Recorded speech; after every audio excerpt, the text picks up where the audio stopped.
Fiji, fresh water. Oh man, I don't feel that good. Like my it's oh my legs, they don't feel good at all.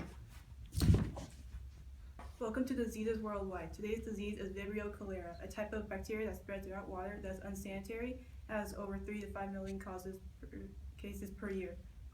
The reason we are talking about this today is because a person in our area has been infected from this bacteria. Where's the pathogen found? Well, it's usually found in water and food resources that have been contaminated by feces of other persons infected by cholera. So normally it's in inadequate water and bad sanitation and bad hygiene. It's also from undercooked shellfish. Normally down in the Gulf of Mexico, people eat undercooked shellfish, just raw shellfish, and they get Vibrio cholera. And it's also in coastal waters. So, what are the signs and symptoms of cholera? Well, mostly it's mild or it doesn't have any symptoms, but 1 in 10 people will have severe symptoms. And those symptoms are diarrhea, vomiting, leg cramps, and dehydration. And if you don't treat it, it is possibly you'll die within the first few hours. So, cholera has been affecting humans for many centuries.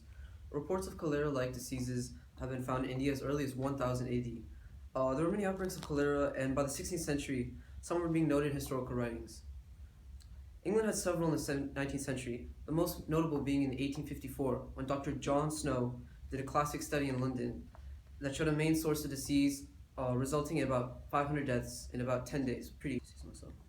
Came from at least one of the major water sources from London, residents termed the Broad Street Pump.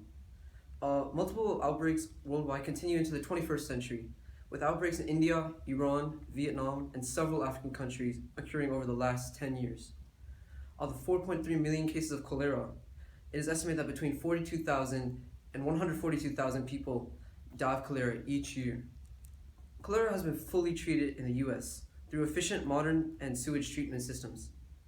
However, the problem still persists because US travel to areas with epidemic cholera, for example, parts of Asia, Africa, or Latin America, and may be exposed to the cholera bacterium. In addition, travelers may bring contaminated food back home. To treat cholera is actually quite simple. Doctors first treat the cholera by suggesting to keep yourself hydrated, either by orally taking in fluids or by intravenous means. However, if the patient keeps dehydrating, doctors treat the patient with tetracycline, an antibiotic which has been shown to be the most effective treatment for cholera. Though our disease is not as costly, deadly, or incurable as many other diseases out there, many people die each year. Why is such a simple disease that can be treated with a couple of antibiotic tablets so deadly? It is so deadly because cholera is most prevalent in third world countries, and the people in these poverty-stricken countries cannot afford a meal, much less 16 cents per tablet. Hundreds of thousands needlessly lose their lives, and we can help.